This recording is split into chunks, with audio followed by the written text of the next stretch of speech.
Kita rindu biarlah firman Tuhan boleh berkuasa atas kehidupan kita. Amin. Sehingga setiap yang kita dengar, kita imani, kita percaya. Kalau di dalam Alkitab ada orang-orang yang mengalami Tuhan, di dalam Alkitab mengalami banyak perubahan, mujizat, pastikan kesiapan saudara mendengar firman Tuhan dan saudara akan mengalami pribadi Tuhan dalam hidup saudara. Haleluya. Puji nama Tuhan. Nah, pagi hari ini saya memberi judul yaitu tentang 3 orang dari Yeriko. Sama-sama baca judulnya. 1, 2, 3. 3 orang dari Yeriko. Nah, saudaraku, Yeriko adalah kota tua ya, kota yang sungguh kota yang lama sekali ya dalam perjanjian lama. Dikatakan bahwa kota ini adalah kota yang kuat. Pagarnya, temboknya tebal. Tetapi kota ini dengan kuasa Tuhan dan pimpinan Yosua, kota yang kuat ini, kota yang temboknya tebal, ini mengalami kehancuran. Tetapi menariknya saudaraku, ada hal yang baik yang akan kita pelajari dari 3 orang di Yeriko ini. Ya, orang-orang ini adalah orang-orang yang berbeda. Berbeda masa, ya, berbeda kebutuhan, berbeda keperluan. Tetapi kita melihat orang-orang ini mengalami banyak mujizat dan pertolongan Tuhan. Nah, langsung saja saudaraku, 3 orang dari Yeriko. Yang pertama yaitu tentang perempuan sundal yang bernama Rahab. Saya bacakan Yosua 2 ayat yang pertama. Demikian firman Tuhan. Yosua bin Nun dengan diam-diam melepas dari Sitim 2 orang pengintai. Katanya, pergilah amatilah negeri itu dan kota Yeriko. Maka pergilah mereka dan sampailah mereka ke rumah seorang perempuan sundal yang bernama Rahab, lalu tidur di situ. Dikatakan di kota Yeriko. Jadi ketika bangsa Israel akan menyeberang ke sungai Yordan dan akan menduduki kota Yeriko, Yosua mengutus 2 pengintai, saudara. Ketika pengintai ini diutus, tentunya ada ancaman, ada tantangan, tetapi dijelaskan di ayat yang kita baca, dikenalkan ada seorang perempuan berdosa. Perempuan berdosa ya, ia bekerja sebagai perempuan sundal. Dan dia adalah orang kafir yang notabene bukan dari Israel asli. Inilah tokoh yang pertama, yaitu perempuan sundal bernama Rahab. Yang kedua dari Yeriko, seorang pria yang bernama Bartimeus. Markus 10 ayat 46. Saya akan bacakan. Lalu tibalah Yesus dan murid-muridnya di Yeriko. Dan ketika Yesus keluar dari Yeriko bersama dengan murid-muridnya dan orang banyak berbondong-bondong, ada seorang pengemis yang buta bernama siapa?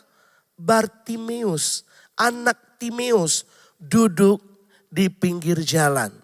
Ada yang berkata duduk pada waktu di tepi pinggir kota Yeriko. Ada yang mau keluar kota Yeriko, ada juga yang mau masuk di kota Yeriko.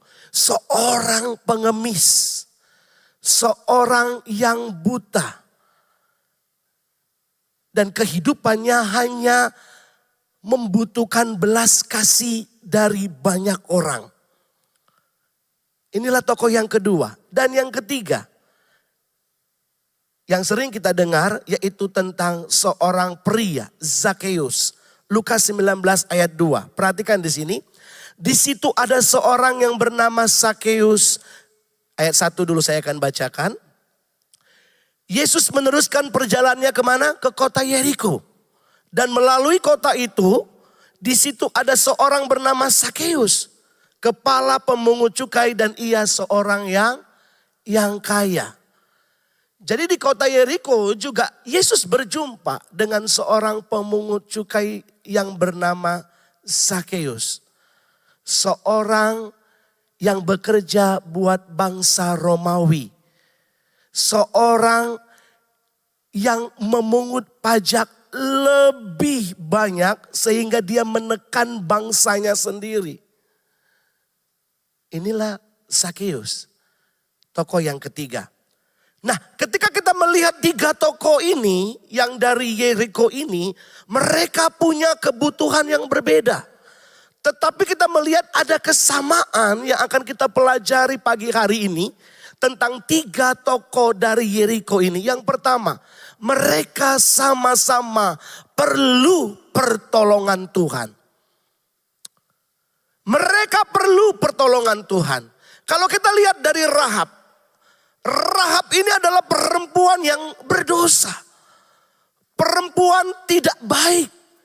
Dia perempuan sundal. Dia butuh pertolongan akan kehidupannya.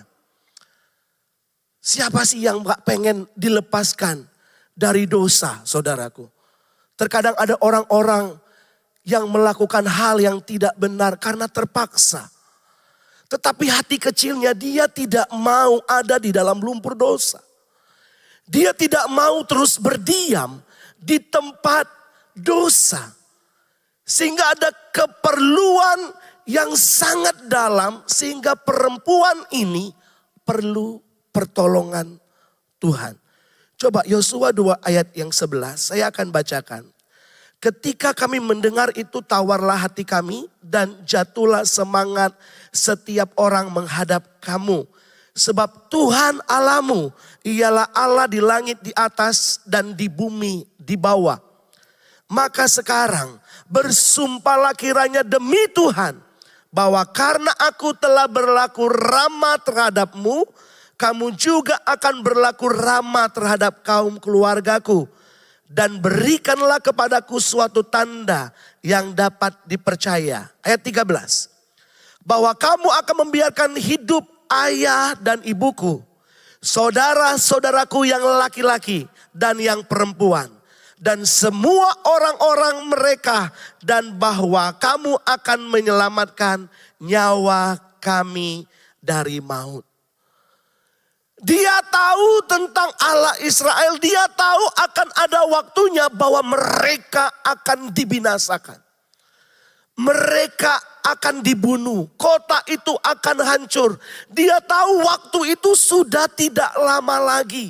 Nah, ketika waktu itu sudah lama, tidak lama lagi, saudaraku, yang diperhatikan dalam diri seseorang, bagaimana dia harus mengalami pertolongan.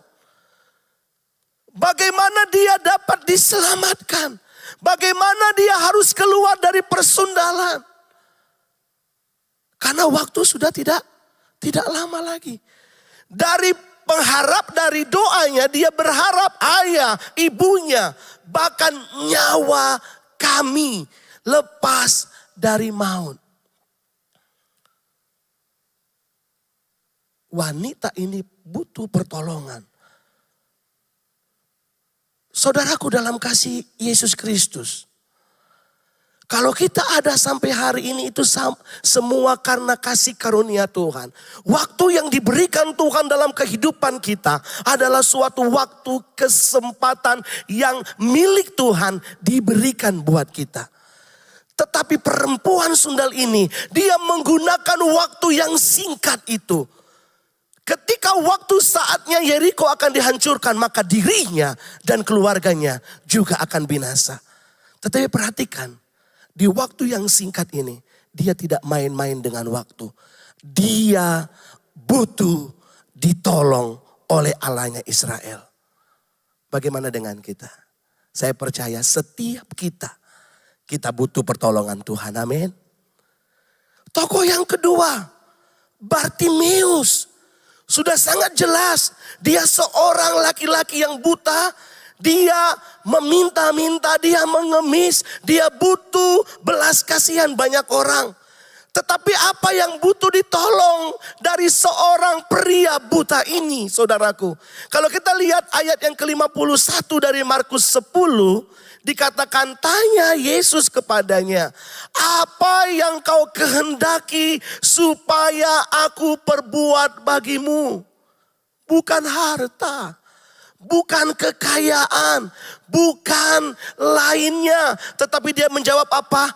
Rabuni, supaya aku dapat. Dia butuh ditolong selama ini. Orang-orang di dekatnya itu pun orang yang mau menolong dia, yang menuntun dia. Dia tidak dapat berjalan sendiri, melangkah apa-apa butuh orang. Tetapi pertolongan Tuhanlah yang dia butuhkan. Dia ingin melihat. Dan yang ketiga tentang Sakeus. Sakeus tadi dikenal adalah seorang yang kaya. Seorang kepala pemungut cukai. Setiap harinya tentunya dia adalah orang yang sering dibicarakan oleh bangsanya sendiri. Mungkin dibicarakan tidak punya kasih. Dibicarakan suka menekan orang. Perilaku yang jahat. Sikap yang tidak baik. Bukan membela bangsanya tetapi mendukung orang Romawi. Ada tekanan-tekanan sosial yang dihadapi oleh Sakeus. Sekalipun dia kaya. Tetapi kita melihat dia juga pribadi. Tokoh dari Yeriko ini. Dia sama butuh pertolongan Tuhan. Makanya saya dari awal tadi bilang. Tidak ada orang yang ingin hidupnya terus-terusan di dalam lumpur dosa. Tidak ada orang yang akan terus-terusan yang hidupnya, perilakunya, kebiasaannya tidak mengalami perubahan. Dia rindu mengalami perubahan, mengalami kuasa, mengalami pertolongan Tuhan. Dan kita melihat di ayat yang ketiga dari Lukas pasal 19. Ia berusaha untuk melihat orang apakah Yesus itu. Tetapi ia tidak berhasil. Karena orang banyak sebab badannya pendek. Jadi ketika melihat betapa dia butuh pertolongan sehingga dia berusaha. Berusaha bagaimana dia berjumpa. Bagaimana dia ingin melihat siapa Yesus. Kerinduan hati yang ingin ditolong oleh Tuhan akan terlihat bagaimana cara kita mencari Tuhan. Seberapa kita rindu ditolong oleh Tuhan. Mari seperti Rahab, seperti Bartimius, seperti Sakeus. Dia nyatakan bahwa dia butuh pertolongan Tuhan. Dan yang kedua, apa yang sama dari ketiga tokoh ini? Mereka sama-sama punya pengharapan. Mereka sama-sama punya harapan. Harapan yang pertama, harapan dari Rahab. Rahab berharap, saudaraku, dia mengalami terobosan ke depannya. Dia mengalami keselamatan. Dia mengalami perubahan di dalam dirinya. Sehingga kita melihat dari harapan Rahab, dia berlaku baik. Dia berlaku baik kepada dua pengintai yang dikirim oleh Yosua ini. Kalau orang tidak butuh harapan, orang yang sudah putus asa, maka dia tidak akan lagi dapat melakukan hal-hal yang baru dalam kehidupannya. Tetapi kita melihat Rahab. Dia punya harapan. Sehingga apa? Dia bertindak. Dia berlaku kebaikan. Dia ramah kepada dua pengintai ini. Saudaraku, tidak ada yang mustahil bagi Tuhan. Amin. Ketika saudara punya harapan di dalam Tuhan, maka sesuatu yang mungkin tidak lagi dapat bertumbuh, sesuatu yang tidak mungkin lagi diharapkan, itu yang dibangkitkan oleh Tuhan. Itu sebabnya di tengah keputusasaan yang saudara hadapi, di tengah penderitaan masalah yang saudara hadapi, saudara punya harapan. Tetap bersemangat, tetap maju. Amin. Rahab tidak diam di tempat, ya sudah mati-mati saja. Ya sudah binasa-binasa saja. Tidak. Dia menerima dua tamu ini. Dia menerima dua pengintai ini. Dan bukan hanya menerima saja. Dia berlaku baik. Dia berlaku ramah. Bahkan melindungi dua pengintai ini. Ibrani 11 ayat 31. Karena iman. Maka Rahab. Dikatakan apa? Perempuan sundal itu. Tidak turut binasa bersama-sama dengan orang-orang durhaka. Karena apa? Ia telah menyambut pengintai-pengintai itu dengan baik. Amin. Ayo bangkit saudaraku.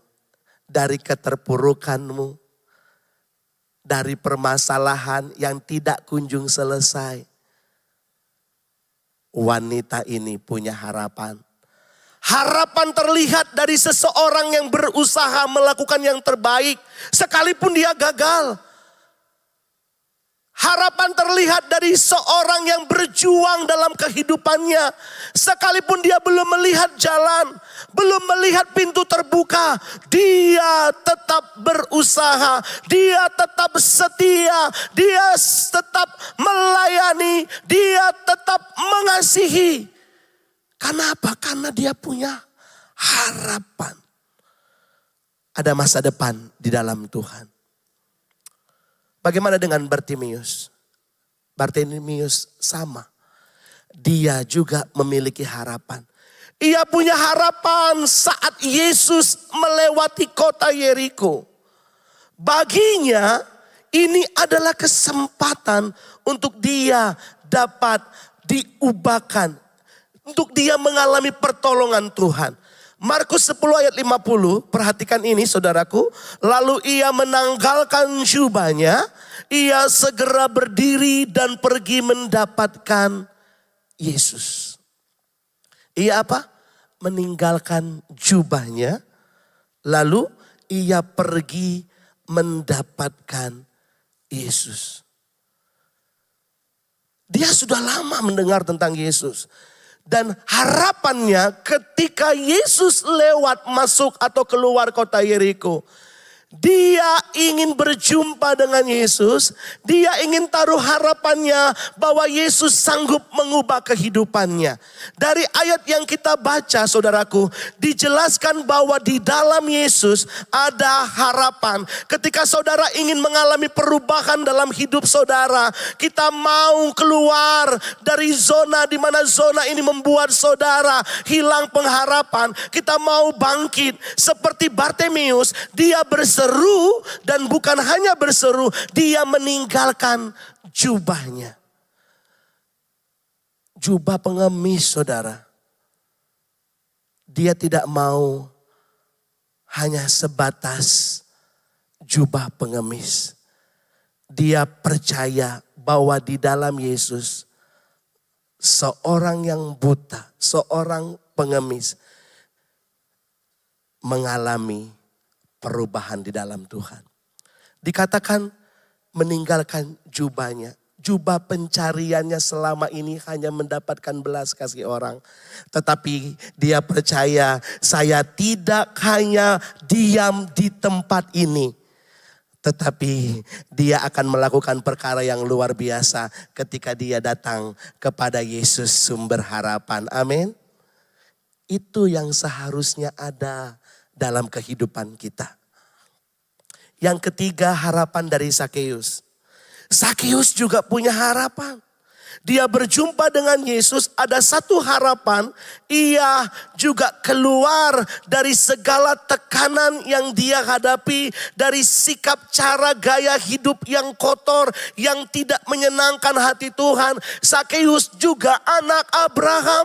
Tetapi kehidupannya adalah kehidupan yang tidak menyenangkan hati Tuhan. Tetapi dia percaya ketika dia menyambut Yesus, maka ada kepastian di dalam Yesus. Dikatakan di ayat yang ke-6, Lukas 19 ayat 6, saya akan bacakan. Lalu Sakeus segera turun dan menerima Yesus dengan apa? Dengan sukacita. Seorang yang punya harapan, dia tidak berduka cita. Seorang yang punya harapan, dia bersukacita. Karena dia percaya Yesus yang dia sambut, Yesus yang dia terima itu, Yesuslah yang akan mengubah seluruh kehidupannya. Saudaraku dalam kasih Tuhan, ketika kita berani membuka diri kita, menyambut pribadi Yesus, saya percaya segala bentuk keajaiban Tuhan akan terjadi di dalam kehidupan saya dan saudara. Karena apa? Karena kita menyambut Yesus sumber harapan. Amin. Kita menyambut Dia, saudara. Dikatakan dia menyambut Yesus, menerima Yesus dengan sukacita. Bagaimana dengan kehidupan kita? Ketika kita beribadah, saudara sedang menyambut kehadiran Tuhan. Ketika saudara membuka hati buat firman Allah, saudara sedang menyambut pribadi Tuhan. Ketika harapmu hilang, ketika engkau ada di jalan yang buntu, terima Yesus di dalam ibadahmu, sambut Yesus di dalam doamu, dan terima Yesus dengan sukacita, maka Dia akan mengubah kehidupan kita dengan harapan yang pasti di dalam Dia. Haleluya. Ya, itulah harapan yang sama yang dimiliki 3 orang ini. Yang ketiga, saudaraku, apa yang sama dari 3 tokoh dari Yeriko ini? Mereka sama-sama punya iman. Yang pertama tentang iman Rahab. Yosua 2 ayat 11. Ketika kami mendengar itu, tawarlah hati kami dan jatuhlah semangat setiap orang menghadap kamu. Sebab Tuhan Allahmu ialah Allah di langit di atas dan di bumi di bawah. Dia menggunakan kata kami dan orang mendengar tentang Israel, tentang perbuatan bagaimana Tuhan membelah laut, bagaimana Israel dibebaskan dari tanah Mesir. Kami dikatakan orang-orang mendengar. Tetapi berbeda respon Rahab dengan respon orang banyak. Ketika orang banyak mereka merasa apa? Takut, tawar hati, lemah, patah semangat, jatuh semangatnya. Tetapi berbeda dengan Rahab, ketika ia mendengar tentang perbuatan Allah Israel, justru imannya Rahab dibangkitkan. Perhatikan, dia mengakui Allah Israel adalah Allah di langit di atas dan di bumi di bawah. Dia percaya bahwa Allah yang menuntun Israel adalah Allah yang berkuasa atas segala-galanya. Dan itulah yang membuat Rahab beriman kepada Allah Israel. Dia menyambut 2 pengintai dan dia mengalami keselamatan daripada Tuhan. Iman yang membawa kita menerima keselamatan. Ketika kita percaya Yesus adalah Tuhan dan Juru Selamat kita. Dengan mulut kita mengaku, dengan hati kita percaya. Maka kita diselamatkan. Imanlah yang membawa saudara untuk diselamatkan. Imanlah yang membawa saudara untuk menikmati setiap janji Tuhan. Dan imanlah yang membawa saudara kuat menghadapi setiap pencobaan. Iman Rahab. Ketika saudara melihat kondisi dan keadaan yang terjadi, bagaimana iman percaya kita? Seharusnya imanlah yang membawa kita terus ada sampai hari ini. Amin. Dan imanlah yang membuat Rahab menerima keselamatan di dalam keluarganya. Selanjutnya tentang iman Bartimius. Di ayat yang ke-47 dari Markus 10 dikatakan seperti ini. Ketika didengarnya bahwa itu adalah Yesus orang Nazaret, mulailah ia berseru, Yesus anak Daud, kasihanilah aku. Banyak orang menegurnya supaya ia diam. Namun semakin keras ia berseru, anak Daud, kasihanilah aku. Iman dari Bartimius. Ketika ia didengarnya tentang Yesus, dia berseru. Saudaraku dalam kasih Tuhan, iman yang dibangkitkan ketika mendengar tentang Yesus, iman itulah yang membawa dia menerima mujizat daripada Tuhan. Iman yang sejati akan terus percaya walaupun banyak tantangan yang dia hadapi. Banyak orang berkata diam. Tetapi laki-laki tua ini dia tetap berseru. Bahkan dia berkata dalam firman Tuhan, seruannya semakin nyaring. Yesus anak Daud. Yesus dikatakan di situ. Anak Daud, kasihanilah aku. Terkadang iman itu butuh diuji. Terkadang iman itu akan terlihat bagaimana tantangan di depan kita. Tetapi iman yang sejati akan terus melangkah walaupun keadaan tidak mendukung keadaannya. Iman sejati akan terus percaya walaupun kondisi orang-orang tidak mendukungnya. Inilah yang harus kita miliki, iman yang teguh di dalam dia. Yang selanjutnya, iman dari Sakius, Lukas 19 ayat 3. Dikatakan tadi kita baca, saya baca lagi, ia berusaha untuk melihat orang apakah Yesus itu. Tetapi ia tidak berhasil karena orang banyak sebab badannya pendek. Saya sudah jelaskan bahwa Sakius ini adalah keturunan Abraham juga. Tetapi ada kerinduannya untuk apa? Untuk melihat Yesus. Jadi iman saudaraku membawa kita justru lebih rindu ingin mengenal pribadi Yesus. Jadi kalau ada orang yang aku percaya Yesus tetapi tidak memiliki kerinduan mengenal pribadi Yesus. Itu bukan iman yang sesungguhnya. Tetapi kita melihat mengapa Sakius mengalami perubahan dalam kehidupannya. Karena ketika dia beriman, dia mempunyai gairah yang luar biasa untuk mengenal siapa Yesus. Seperti apa Yesus. Dan ini yang seharusnya saudara dan saya harus miliki dalam kehidupan kekristenan kita.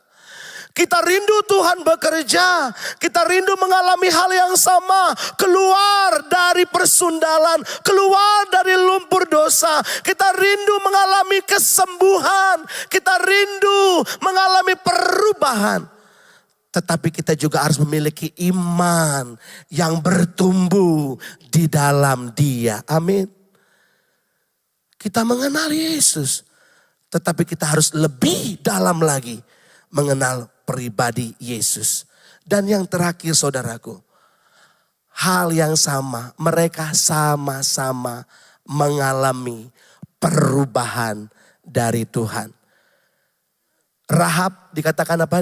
Dia seorang perempuan sundal, punya pengharapan, ya, butuh pertolongan, punya iman kepada Allah Israel.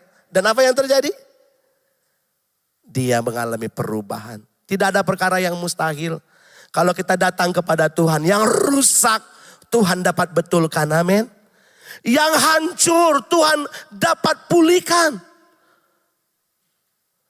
Bahkan kalau saudara rindu dilepaskan dari setiap ikatan dosa, bahkan kenikmatan sesaat, dosa-dosa kesukaan. Kalau saudara butuh ditolong, berseru, Tuhan aku butuh ditolong. Tuhan aku masih punya harapan untuk punya masa depan. Tuhan aku punya iman. Perempuan sundal saja Tuhan ubahkan. Saya percaya kita pun mengalami perubahan dari Tuhan. Haleluya. Coba perhatikan di Matius 1 ayat 5. Perempuan sundal yang diubahkan ini, saudaraku, namanya tercatat di dalam silsilah Yesus Kristus. Matius 1 ayat 5, Salmon memperanakan Boas dari siapa? Dari Rahab. Boas memperanakan Obed dari Rut, Obed memperanakan Isai dan seterusnya. Ada nama yang menurut pemandangan manusia tidak layak nama ini ada di silsilah keturunan Yesus. Tetapi barang siapa yang sudah diubahkan, maka Tuhan mau pakai menjadi alat kemuliaan Tuhan. Amin. Selanjutnya saudaraku yang kedua tadi mengalami perubahan, Bartimeus. Dikatakan dari seorang pengemis buta menjadi melihat dan tidak kembali kepada jubah yang lama. Tadi dikatakan jubahnya dia tinggalkan kan. Ya, jubah belas kasihan orang lain dia tinggalkan, dia tanggalkan. Dan dia menjadi pengikut Yesus. Dikatakan di Markus 10 ayat 52. Perhatikan. Lalu kata Yesus kepadanya, pergilah, imanmu telah menyelamatkan engkau. Jadi Kristen itu terkadang ketika terima mujizat, pergi lupa Yesus.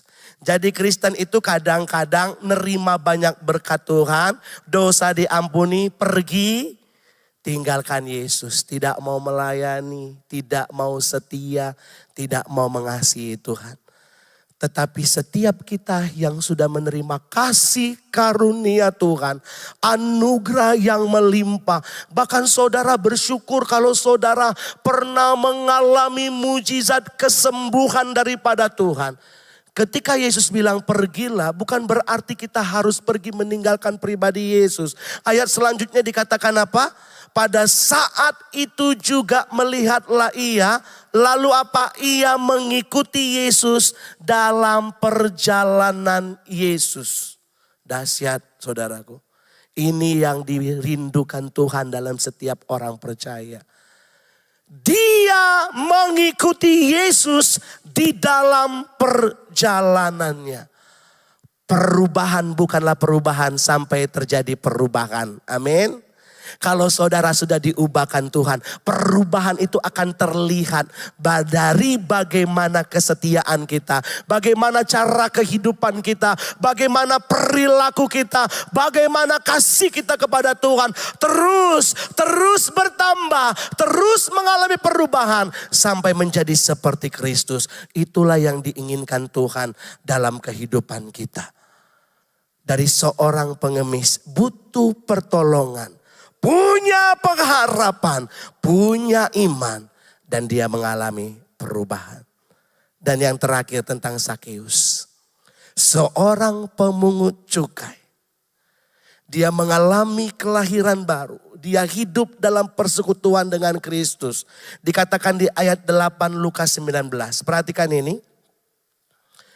Tetapi Sakeus berdiri dan berkata kepada Tuhan, Tuhan, setengah dari milikku akan kuberikan kepada orang miskin. Dan sekiranya ada. Mungkin dia lupa, mungkin dia terlewat, pernah menyakiti hati orang, pernah memeras orang, menekan orang. Sekiranya ada sesuatu yang kuperas dari seseorang, akan apa? Ku kembalikan berapa kali lipat? 4 kali lipat. Seorang yang kaya bisa melepaskan sesuatu miliknya. Bahkan dikatakan 4 kali lipat. Mustahil kalau belum mengalami perubahan daripada Tuhan. Saudaraku dalam kasih Kristus. Bagaimana dengan saya dan saudara? Rahab, Bartimeus. Dan yang ketiga siapa? Sakeus. Dari ketiga orang ini ada kebutuhan yang mungkin sama yang kita butuhkan saat ini. Rahab, dia butuh diselamatkan. Rohaninya butuh dipulihkan. Bagaimana dengan Bartimeus? Dia butuh kesembuhan. Tubuhnya butuh disembuhkan oleh Tuhan. Bagaimana dengan Sakeus? Jiwanya butuh dipulihkan. Dia mengalami banyak tekanan. Jalan yang dia hadapi, pekerjaan yang dia lakukan sebenarnya menekan dia. Tetapi perhatikan, roh, jiwa, dan tubuh menjadi kebutuhan setiap kehidupan kita. Saya rindu pagi hari ini setiap kita, Tuhan, kami sama-sama butuh pertolongan Tuhan. Kalau itu saudara butuh pertolongan Tuhan, Mungkin secara rohani saudara rindu dipulihkan. Buka hati saudara. Kebangunan rohani seseorang tidak perlu menunggu KKR. Saya bersyukur GPDI Mahanaim ini jarang, bahkan tidak pernah ya lakukan KKR. Kenapa? Kebangunan rohani itu urusan saudara dengan Tuhan. Ketika kerohanian saudara ingin dipulihkan dan dibangun oleh Tuhan, jangan nunggu nanti Natal. Jangan nunggu pendeta luar negeri datang. Tetapi hari ini urusan pribadimu. Rahab, Bartimius, Zakeus. Dikatakan dari firman Tuhan, dia datang kepada Tuhan. Kami butuh ditolong oleh Tuhan. Selanjutnya apa saudaraku? Sama-sama punya harapan. Dikatakan sudah tidak dapat lagi ditolong. Sudah tidak dapat lagi dibangkitkan. Sudah tidak dapat lagi memiliki masa depan. Hari ini mereka punya harapan yang sama. Keluar dari masa lalu. Mereka punya harapan yang sama. Ingin dilepaskan dari kebiasaan-kebiasaan lama. Mereka punya harapan yang sama. Ingin melihat dunia, ingin melihat ciptaan Tuhan, ingin melihat masa depan. Dan ketika harapan itu yang sama kita miliki, saya percaya Tuhan juga bekerja. Amin. Dan yang terakhir iman, saudaraku. Biarlah iman yang sama.